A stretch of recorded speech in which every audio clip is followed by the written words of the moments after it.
Well, we haven't done this in a while. Oh my goodness. I'll wait a little bit while people trickle in.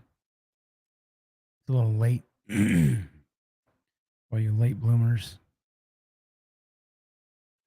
Ah, there's so much going on. It's so weird. We're in a crazy time. Weird time. Good morning. Headed to the border. What's up, Jake?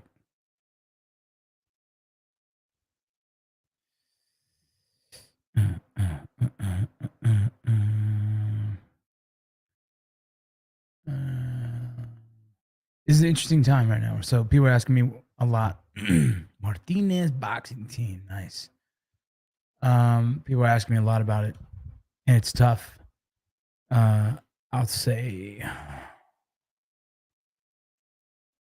for a Homeland Security. So I'm gonna break it into two. If any of you guys seen the Andy Stump uh, interview, break it into two things. Break it into Homeland Security, and then the other half is immigration.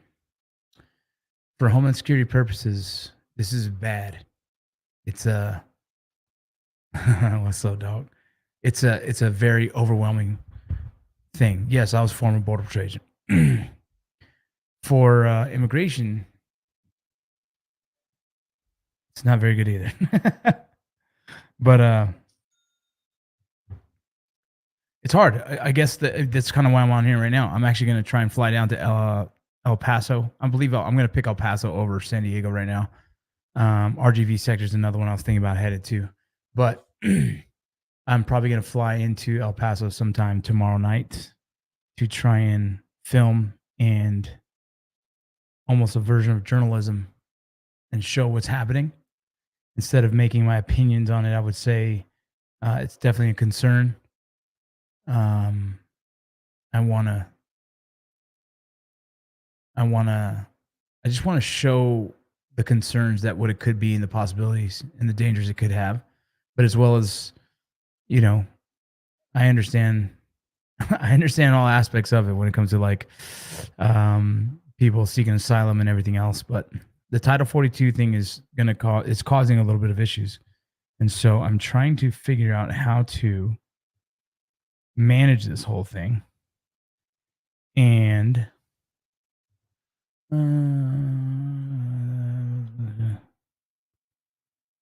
cool.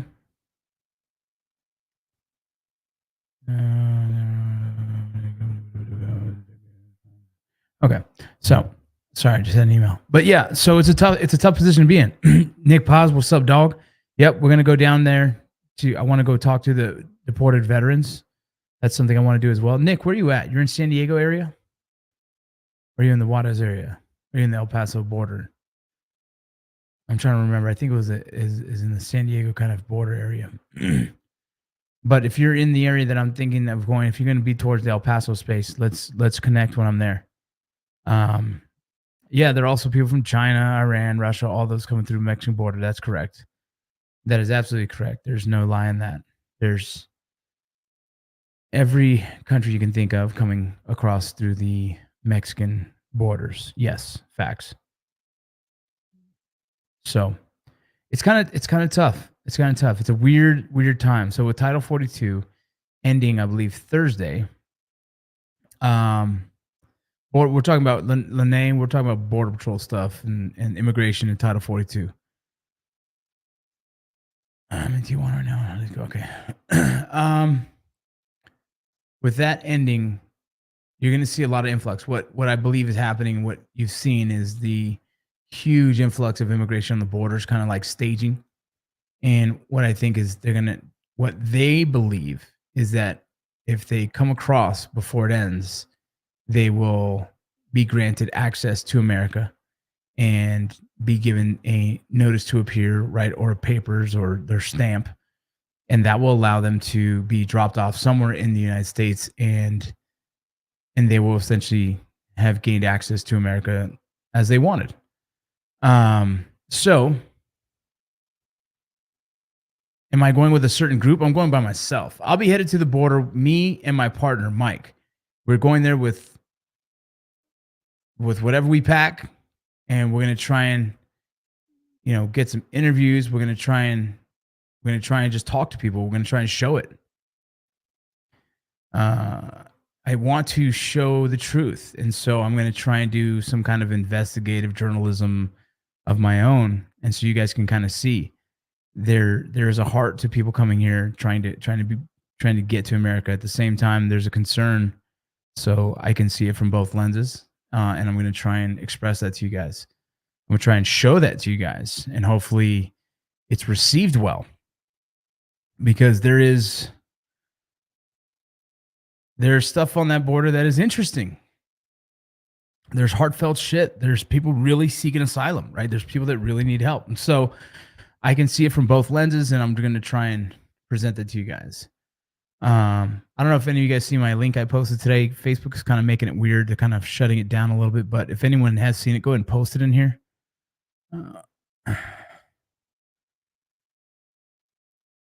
Yeah, I think it needs to be shown too. Actually, El Paso is where I'm coming. I'm actually going to be coming tomorrow. I believe tomorrow night. We're trying to buy the tickets. We're actually talking to a couple people that might be donating tickets, so we can, we have no expense. There's no budget here. It's just us out of pocket. So we're trying to do it the cheapest and possible way. So we will see. I'm going to try and find this link.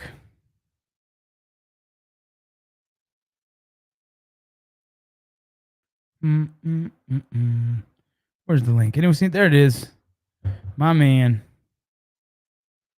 Truthontheborders.com. If you guys want to support us anyway, $10, $12, $5.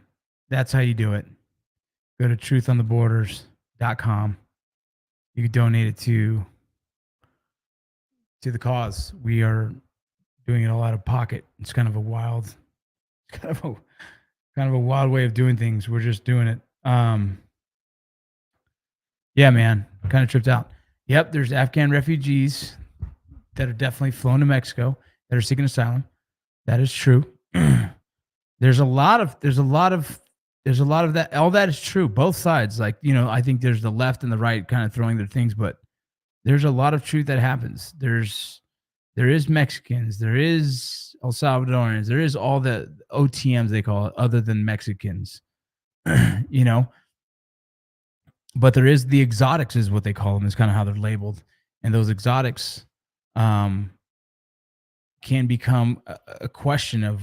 There's a lot of immigration that no one talks about, right? The Chinese that are coming across, and a lot of the Chinese are like legit. They're getting their backgrounds checked and everything, and legitimately seeking asylum and things like that. Africans, Afghans, all of it. It's all coming across. There's no doubt. So I just find it to be weird happening right now, and curious to see what happens. Really curious to see what pans out, because I don't know.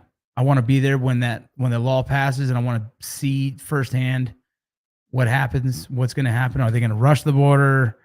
You see, there's thousands and thousands of people lining up at the border right now. They're just stretching. They're getting ready. They're preparing, because in their heads, they believe that if they can get through before Title 42, then they can be free. And that's not necessarily true. So we're in an interesting time. Yeah, so if you guys are joining us now, I'm going to be headed to El Paso to film a lot of what's happening, some journalism, trying to show you the truth of what's going to happen on the border, what is happening. There is human trafficking, yes. There is drug stuff, yes. These are all things. These are all for sure. I know, bro. Royale, I know, bro. I'm going to head there and try and film it, dog. You know what I mean? And, I got my boy with me who's kind of like my backup, and we're just trying to film, not trying to cause any problems, stir anything up. I'm gonna try and go live while I'm out there with my cameras. I'm gonna bring these cameras with me. They're good live cameras. We're gonna try and get set up somehow. We're gonna have other cameras. I'm gonna have body cameras, and I have my phone, and so all these things will be kind of collecting as much video as we can, and we'll be uploading it to the YouTube. You guys go see the Truth on the Border. There's a sample video of what I've done already in one border town, just trying to just show how it works. There's also the podcast I've done with Andy Stumpf, so you guys can go check that out as well. But it all explains it on that website. Go to the website. It explains what my background and everything. And there is two perspectives of this. And yes, thank you. I understand who edits all the videos. I have one kid that edits a video. I'm waiting for another one. We're probably gonna do crowdfunding too to keep paying for these plane tickets and hotels and rental cars and all that stuff. But yes, I will be careful. We'll be prepared. But hey, if you guys want to support us, go check out that link. Donate $5, $10, whatever it is. All of it's going to go towards plane tickets, hotels, and gear that we need. Yeah, I have body cameras. Careful, bro. I definitely will be careful. I definitely will be. So, yeah, I just think someone has to go down there and do that. I know there's people doing it, but I don't know if there's too many people that I trust doing it. So, you guys want to follow along, just keep tabs on me. I'll tell you what's going on throughout the day. I'll be posting here. I'll be posting on my social media so you guys can see. Once we do El Paso, then after that, we'll start collecting more funds again, and we'll jump to the RGV sector. We'll jump to the Del Rio sector, the San Diego sector. We're going to try and hit all the sectors eventually. But for now, just because of Title 42 and I've seen the most kind of chaos happening right now in El Paso, I just want to head there. And so we're going to head there sometime tomorrow. So, yeah.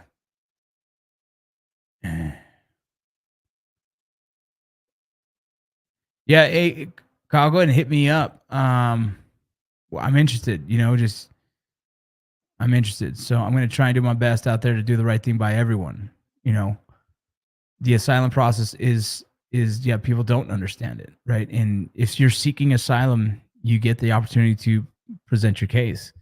And most people who are seeking asylum come from countries that it is valid. Not all countries are considered asylee cases. And so those are things that the Border Patrol agents themselves do not do.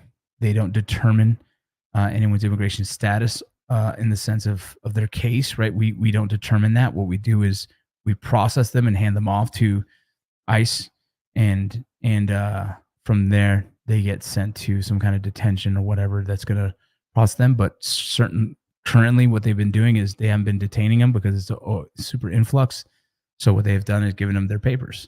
They've given them their notice to appear so they can show up to court and have their day with an immigration judge. But obviously, when someone gets their papers to see an immigration judge, 6 months, 5 months, 10 months, a year later, they don't show up often. And so then they're lost in the system. So it's kind of an interesting situation. Yeah, it's wild. Either way, look, you guys, if you guys want to support. It's not mostly Venezuelans. It's all kinds, Omar. It's crazy right now. Yeah, if you guys want to support, you can follow me. What I'm going to do, we're going to be heading down. All of you guys, I love it. Thank you. Continue to support. Share the story. Share what we post. You can share the link to the website. Like I said, the funds are going to just covering the cost of what it costs to get down there and do the job. And we'll be heading back to the hotel, uploading, and then going back out to the street and continuing to document everything we possibly can. We don't have high-speed cameras or anything. I have this streaming camera that I have here. We're probably going to take that. And I'm going to try and borrow a camera from a friend. So that's where we're at. We really appreciate you guys jumping on and supporting. Yeah, it's going to be interesting. I'll keep you posted. I'll probably do another video like this tomorrow before I take off, if I can get all the tickets and everything arranged. And then I'll let you know what's going on. So stay tuned. Thanks for your support. I appreciate all of you.